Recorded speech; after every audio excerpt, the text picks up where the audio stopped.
요한복음 강해를 2부 예배에서 오랜 기간 했습니다. 주님 사랑합니다. 그리고 내가 만난 예수님은 사랑이었습니다. 그렇게 우리가 결론을 맺었지요. 오늘 누가복음을 택한 이유는 4절에 있습니다. 우리 4절을 2부 말씀 요절로 기억하고 함께 읽습니다. 시작.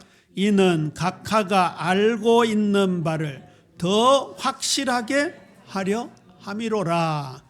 그래서 사랑하는 예수님을 더 깊이 만나는 여정이라고 제목을 적었습니다. 여정이라고 제목을 적은 것은 우리 누가복음에서 주님과 함께 동행하는 걸음이 되자 그런 뜻이지요. 마태복음도 있고 마가복음도 있지만 일단 누가복음은 우리와 같은 이방인이 썼습니다. 누가는 정통 유대인이 아니고 이방인이었습니다. 또 쉽게 말하면 바울이 전도해서 결실을 맺은 사람이다 그렇게 추측을 하고 있죠.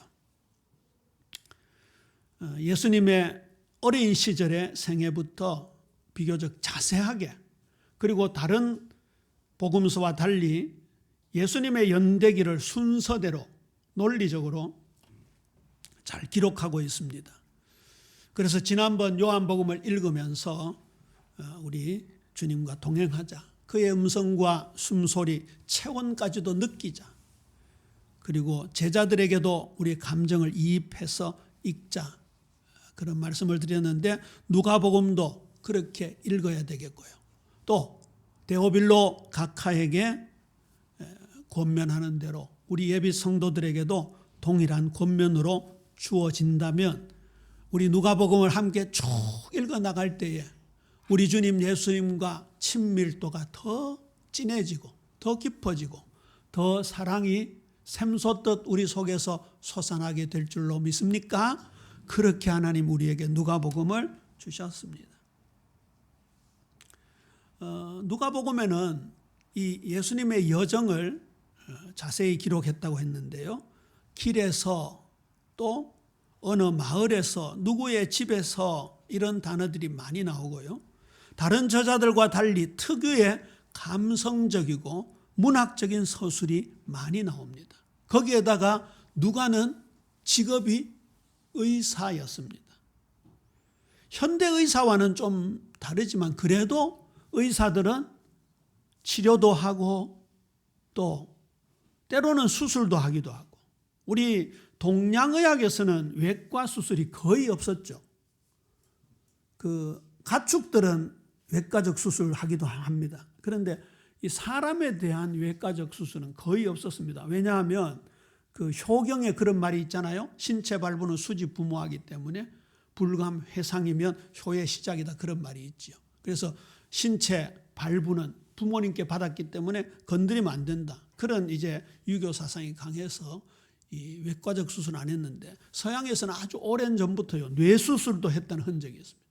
그러면 이 누가도 그런 의사였겠죠.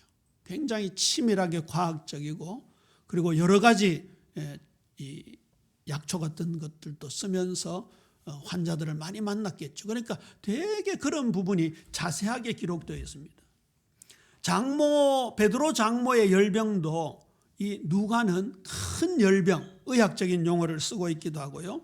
또 혈루증 걸린 여인도 다른 마태, 마가도 기록하고 있지만 누가는 조금 다른 관점에서 의학적인 관점에서 그렇게 기록했다고 합니다. 그러니까 이 누가복음은 굉장히 객관적인 기술이 있고 거기다가 과학적인 합리적인 그런 관점에서 적었기 때문에 우리가 이 말씀을 그대로 따라가면요 요한복음에서 풍성히 맛봤던 예수님을 연대기적으로 알면서 더 확신 가운데 서게 되는 거지요. 누가가 데오빌로 각하에게 편지를 썼고 이 누가복음은 나중에 한참 있다가 제2편인 사도행전으로 이어지게 되죠. 누가복음에서는 데오빌로를 각하라고 했지만 사도행전에서는 어떻게 불렀죠? 데오빌로여 이렇게 불렀습니다. 이 누가복음을 통해서 데오빌로가 영적으로 근본 변했다라는 사실도 알 수 있겠죠. 데오빌로는 하나님을 사랑하는 사람이라는 뜻도 가지고 있습니다. 성경에는 이름도 그냥 등장하는 법이 없잖아요. 그러면 방금 우리가 데오빌로가 가졌던 그 확신, 그 뜨거움을 우리가 가진다고 한다면 우리 역시 하나님의 사랑을 받는 사람이다. 그렇게 이해가 될 것입니다. 1절입니다. 우리 중에 이루어진 사실에 대하여 그렇게 말씀하고 있습니다. 우리가 만날 예수님은 역사 한복판에서 이루어진 사실을 우리에게 보여주고 있습니다. 예수님에 대한 기록을 쓰려던 사람들이 많았던 것 같습니다. 그러나 객관성도 정확성도 부족했기 때문에 인위적인 요소도 가미가 되기도 하고 개연성이 떨어지기도 했습니다. 그거 들어보셨어요? 외경이라고 들어보셨어요? 그렇죠? 정경 66권 외의 경전을 외경이라고 합니다. 심지어 위경도 있었습니다. 가짜 경전도 있었습니다. 그 중에 대표적인 것이 도마 복음서 그리고 바나바 복음서도 있었고요. 여러 서신들 바울이나 베드로, 야고보 외에도 서신서를 쓴 사람들이 있었습니다. 그런데 그 중에 하나님이 의사 누가를 딱 선택하셔서 이 누가복음을 기록했다는 것에는 큰 의미가 있겠죠. 결국 누가복음을 비롯한 사복음서는 누구의 추측이나 소설이 아니라 이루어진 역사적 사실이라는 것을 명백하게 보여주고 있습니다. 하나님의 구원 역사가 실제 역사 한복판에서 실제로 일어난 거죠. 이런 부분들을 신약 성경 기자들은 굉장히 강조를 많이 했습니다. 왜 그런가 하면 가현설이라는 이단이 등장했습니다. 예수님이 가짜로 나타났다는 거죠. 그 배경 속에는 영육 이원론을 철저하게 신봉하고 있는 영지주의 일파가 교회로 섞여 들어왔습니다. 이거 말씀드렸죠. 영육 이원론이라는 말은 인간의 영혼과 육을 무자르듯이 딱 잘라가지고 영은 고귀한 것이고 육신은 천한 것이다. 그렇게 주장해서 과연 천한 육신의 모습을 가지고 어떻게 하나님이신 예수님이 나타날 수 있느냐. 저분은 33년 동안 가짜로 나타나셨다. 그걸 가현설이라고 합니다. 그래서 사복음서 기자들도 마찬가지고 특히 요한 1, 2, 3서 같은 데 가면 이 영지주의에 대해서 철저하게 방어를 하고 때로는 공격하면서 말씀을 적고 있기도 하죠. 그래서 우리는 이 기록된 말씀 66권으로 정경된 말씀에 대해서 굳게 믿는 믿음이 있어야 합니다. 마르틴 루터를 비롯해서 칼빈을 통해서 완성된 이 종교개혁의 첫째 모토가 오직 성경입니다. 솔라 스크립투라 오직 성경입니다. 디모데 후서 4장 17절에 보면 오직 성경 사상이 잘 나타나고 있지요. 주께서 내 곁에 서서 나에게 힘을 주심은 나로 말미암아 선포된 말씀이 온전히 전파되어 모든 이방인이 듣게 하려 하심이니 내가 사자의 입에서 건짐을 받았느니라. 바울은 주님께로부터 받은 말씀을 하나님의 말씀으로 정확하게 선포했다. 오늘 오전에 고린도 교회를 향하여 바울이 권면했던 내용이 뭐였습니까? 하나님의 말씀에 예, 아멘 하라 말씀했습니다. 우리가 누가복음을 개인적으로 읽어가면서 이번 주에는 고린도 후서죠. 고린도 후서와 갈라디아서를 읽어가면서 바울처럼 하나님의 음성을 친히 듣는 누가처럼 사실대로 주님을 따라가는 귀한 은혜 풍성하게 있게 되기를 주님의 이름으로 축원합니다. 두 번째입니다. 2절입니다. 목격자들이 전해준 그대로입니다.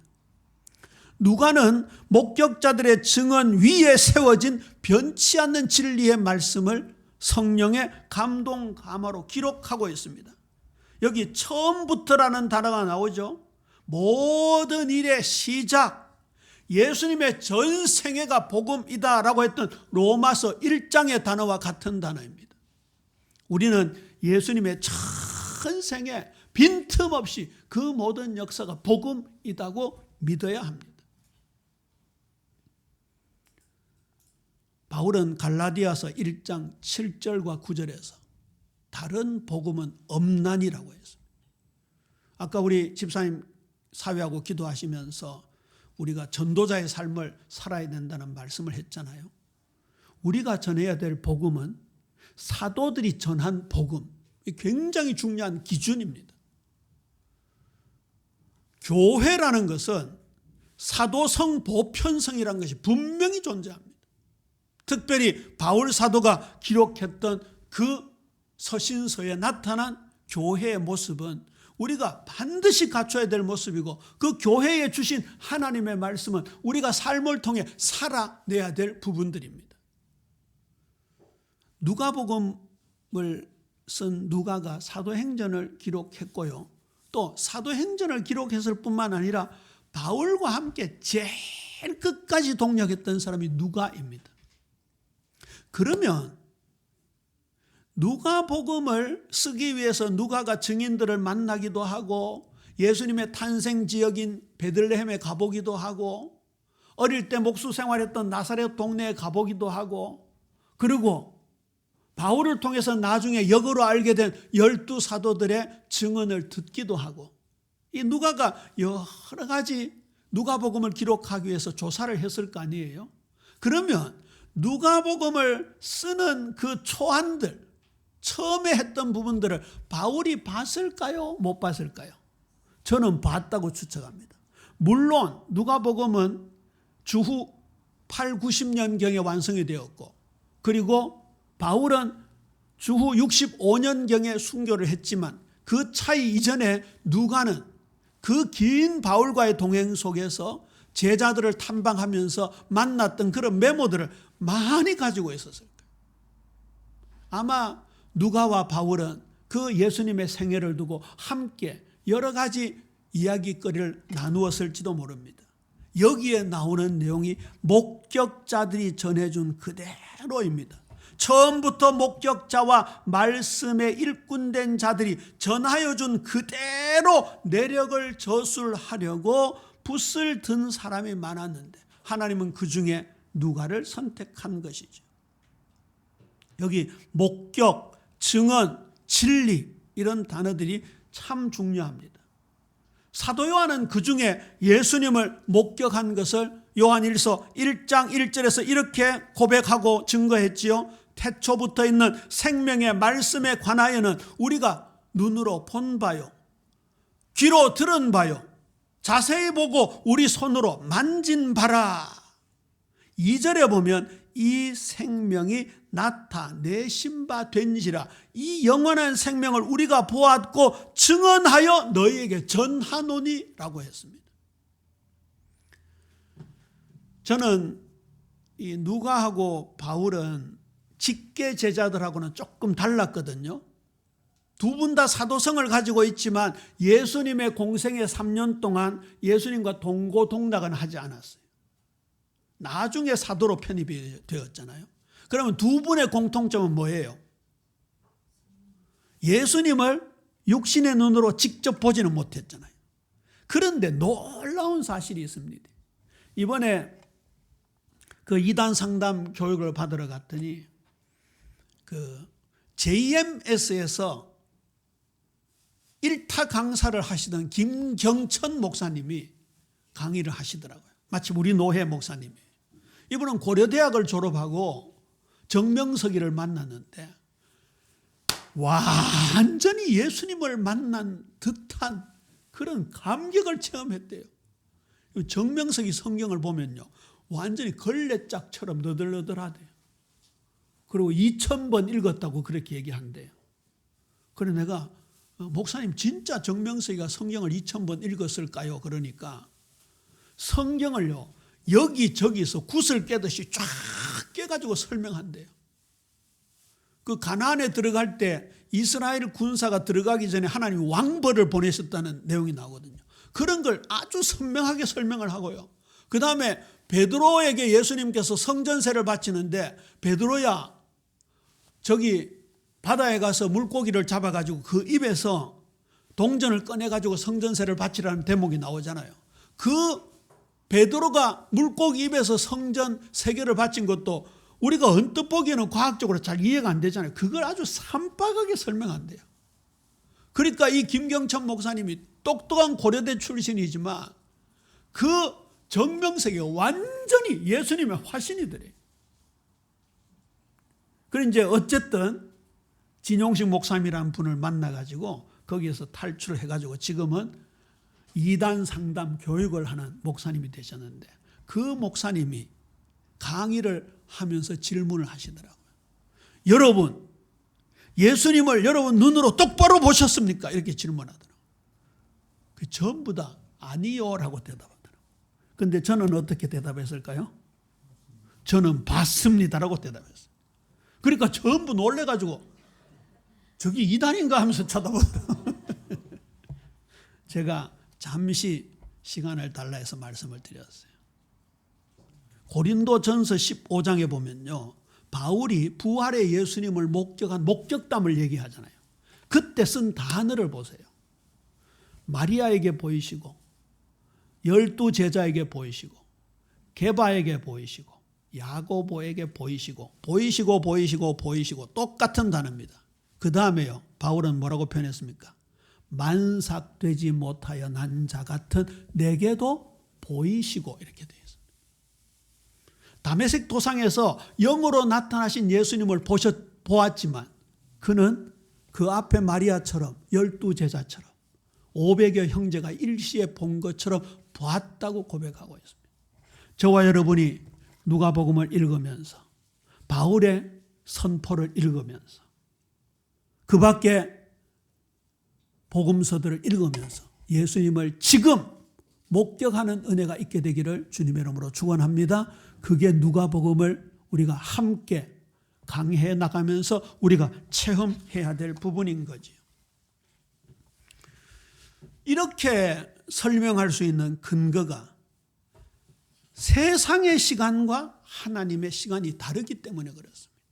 다시 한번 말씀드립니다. 중요한 단어니까요. 세상에서 똑딱똑딱 돌아가는 시간은 헬라어에서 크로노스라고 합니다. 그런데 하나님의 시간은 과거와 현재, 미래를 관통하는 언제나 현재요, 언제나 영원한 시간은 헬라어로 카이로스라고 합니다. 그러니까 저와 여러분은 지금 카이로스의 시간 속에 들어가 있는 거예요. 이게 얼마나 놀라운 현상인지 모릅니다. 예수님께서 시간과 공간을 초월하셔서 제자들이 모인 곳에 차원을 달리 들어오셨잖아요. 그 주님 예수님이 이곳에 함께 하시는 줄로 믿습니까? 그래서 오늘 제목을 꼭 기억해야 합니다. 사랑하는 예수님을 더 깊이 만나는 여정입니다.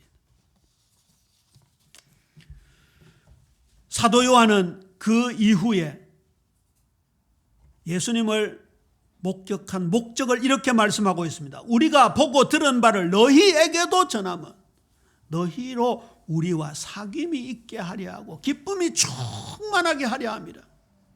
하나님은 빛이시라 그에게는 어둠이 조금도 없으시니라 말씀하고 있습니다. 이렇게 복음에 대한 확실성을 근거해서 독자들에게 전달할 때 동일한 확신을 우리가 가지게 되는 거예요. 사실 2000년 전에 완성된 성경인데 시간과 공간을 초월해서 우리에게 얼마나 감동을 주는가요? 우리가 날마다 순간마다 감동 감화가 일어나면 좋지만 잘 그렇지 않잖아요. 그러나 우리 일생을 통해서 여기 계시는 한 분 한 분에게 일생에 가장 뜨거움을 줬던 것은 영화에 있었어요, 소설에 있었어요, 가요에 있었어요, 오페라에 있었어요, 어디에 있었어요? 하나님의 말씀 속에 있었잖아요. 그렇잖아요. 이 말씀을, 이 경험을 우리가 지속해 나가야 할 것입니다. 바울은 요한처럼 예수님의 3년 공생애를 직접 동고동락하지 않았지만 나도 만났다, 나도 체험했다고 고백한 대표적인 인물입니다. 우리가 이 부분에 대해서 꼭 기억하셔야 할 것입니다. 크게 세 번째입니다. 차례대로 조사하여라는 단어가 나오지요. 그 모든 일을 근원부터 자세히 미루어 살핀 나도 데오빌로 각하에게 차례대로 써보내는 것이 좋은 줄 알았노니 우리가 만날 예수님은 가장 확실한 믿음으로 인도하는 친밀한 여정이 되어지는 겁니다. 요한이 육체적으로 만진 그리스도의 인성과 성육신을 확정했다고 한다면 바울은 영광스러운 빛 가운데 부활하신 주님을 만나서 그리스도의 신성과 부활의 능력을 확정했습니다. 이분들이 전하여 준 그 예수님을 우리가 이렇게 만나는 거지요. 누가가 현장을 탐방하여 기록했던 장면이 앞으로 누가복음에 계속 서술될 겁니다. 나사렛 언덕을 찾아가기도 하고 세례 요한의 제자들이 남긴 전성을 듣기도 하고 마리아의 증언을 직접 들어서 기록했다는 것으로 신학자들은 추측을 하고 있습니다. 이 부분에 대해서 누가는 데오빌로에게 이는 각하가 알고 있는 바를 더 확실하게 하려 함이로라, 그렇게 끝을 맺고 있습니다. 당시 데오빌로는 이미 그리스도인이었으나 확신에 흔들리고 있었을지도 모릅니다. 우리 성도님들도 때로 그럴 때가 있잖아요. 굉장히 뜨겁게 은혜를 받고 그 뜨거움이 며칠 동안, 몇 달 동안 계속되기도 하지만 어떨 때는 깊은 수렁에 빠지기도 합니다. 사람마다 슬럼프가 있는데요, 어떨 때는 내가 상상하지도 못하는, 예측하지도 못하는 슬럼프가 길어질 때가 있습니다. 이게요, 외부의 공격, 외부의 환경적인 요인도 있지만 이 내 속에서부터 비롯되는 게 있습니다. 이때 우리가 가까이 다가가야 할 것이 말씀밖에 없습니다. 당시 데오빌로 같은 경우에도 로마 사회 전반에 퍼진 박해 분위기라든지 유대 종교 지도자들의 공격이라든지 이단들의 가르침의 출현, 도전들이 이 데오빌로를 흔들고 있었을지 모릅니다. 그런데 누가복음 1장에서부터 24장까지 데오빌로가 얼마나 꼼꼼히 바뀌었습니까? 여기에서 믿음이 생긴 거예요. 믿음은 들음에서 나고 들음은 그리스도의 말씀으로 말미암느니라 하셨습니다. 우리 사랑하는 성도님들, 어떤 상황 속에서 흔들리고 있습니까? 어떤 감정과 현실 속에서 갈등하고 있습니까? 나에게 정말 복음의 능력이 있기는 한가? 요즘 고린도 전서를 통해서 계속 십자가 복음의 능력을 말하는데 과연 이 능력이 나를 통해 나타나고 있는가? 오늘 오전에 약할 그때 곧 강함이라 했고, 그 약함이라는 것이 현재 나의 객관적인 현실의 약함이 아니라 하나님의 강함 앞에 나는 너무나 약한 존재고, 하나님의 지혜 앞에 나는 너무나 어리석은 존재고, 하나님의 높으심 앞에 나는 너무나도 낮고 천한 존재이다, 그렇게 믿어야 된다고 목사님이 강조하는데 과연 내게 그런 겸손한 고백이 되어지고 있는가? 이런 질문들이 스스로 생길 거예요. 그때 우리가 하나님 말씀으로 가는 거예요. 누가를 통해서 주님은 너희 확신을 북돋우는 것은 하나님의 말씀뿐이다. 주님과 동행하면서 사실을 확인하고 그 넘어 주님의 음성을 들으며 사랑이 더욱 깊어져가는 주님의 은혜가 우리 예비인 모든 성도님들에게 풍성하게 임해야 할 것입니다. 아까 누가하고 바울이 비슷한 환경에 있었다고 말씀을 드렸는데요, 저는 한번 상상을 해봤어요. 같이 늘 다녔으니까요. 사도행전에 보면요, 우리가라는 단어가 나올 때가 있고 저희가라는 단어가 나올 때가 있습니다. 그러면 우리가라고 할 때는 사도행전의 저자인 누가와 바울이 함께 할 때는 우리가 이렇게 나오고요, 마침 누가가 없을 때는 저희가, 그들이 이렇게 나옵니다. 그런데 누가복음에 보면 우리가라는 것이 굉장히 많이 나옵니다. 우리 신학 다닐 때는 그 부분을 위 섹션이라고 그랬는데요, 누가와 바울의 동행 기간이 얼마나 많았겠습니까? 그 1차, 2차, 3차 로마 선교 여행까지 여정 속에 두 분이 함께 했던 시간이 성경에 다 기록되지 못했겠죠. 그 많은 시간을 어떻게 기록했겠습니까? 때로는 배를 타고 가기도 하고, 때로는 둘이 개나리 보찜을 메고 걸어서 가기도 하고, 함께 강도의 위험을 겪기도 하고, 함께 도망치기도 하고, 때로는 토굴에 거하기도 하고, 두 사람이 많은 얘기를 나눴을 거예요. 누가가 이렇게 말했겠지요. 바울 선생님, 저는 예수님을 이 육신의 눈으로 직접 보지 못했어요. 그러나 그분을 사랑하지 않을 수 없었어요. 갈릴리에서 만난 사람들, 예수님께 고침을 받는 자들에게 질문하고 그들의 고백을 들으면서 저는 마치 제 두 눈으로 예수님을 직접 본 것 같은 감정이 들곤 했어요. 바울이 작은 미소를 지으면서 이렇게 대답했을 것 같아요. 누가 형제님, 당신의 기록은 살아서 꿈틀거리는 것 같아요. 내가 다메섹 도상에서 부활하신 주님을 만난 이후 당신의 얘기는 내가 본 주님의 심장이 함께 뛰고 있는 것 같아요. 그런 대화들을 나누었을 거 아니에요. 바울이 이렇게 말하는 것처럼 느껴져요. 나도 당신처럼 그분을 육신으로 보지는 못했어요. 그러나 그분이 나를 찾아오셨어요. 빛 가운데 음성을 들려주셨어요. 주께서 내 앞에 서 계셨어요. 그러나 그 순간보다 더 확실한 것은 지금도 그분이 복음을 듣는 자들의 마음에 살아 역사하신다는 거예요. 이런 두 사람의 간증과 고백과 서로 나누는 얘기가 누가복음을 더 탄탄하게 쓰게 만들었고 이 누가에게 더 확신을 주었을 거예요. 누가에게 들어온 확신은 데오빌로에게 넘어갔겠죠. 이 데오빌로 인생을 바꾸었어요. 데오빌로를 위해서 기록한 누가복음을 우리가 이번에 2부 예배 때 계속 함께 걸어갈 텐데 우리가 이 누가복음 강해를 하면서 우리에게도 누가에게 주었던 그 감동, 바울을 변화시켰던 그 역사, 이 누가복음을 처음 받아있던 초대교회 성도들의 뜨거움이 우리에게도 고스란히 전달되어지는 귀한 은혜가 있게 되기를 주님의 이름으로 축원합니다. 그 고백이 12사도들의 고백과 똑같은 거였어요. 아마 두 사람의 대화가 그렇게 무르익고 승화되면서 바울은 고린도전서 15장 부활장을 기록했을지도 모르겠죠. 우리가 이 말씀을 함께 나누면서 이 은혜에 깊이 빠져들어가고 요한복음에서 경험했던 우리 주님 예수님의 사랑을 더 깊이 만나는 누가복음의 귀한 여정이 되어지게 되기를 주님의 이름으로 축원합니다.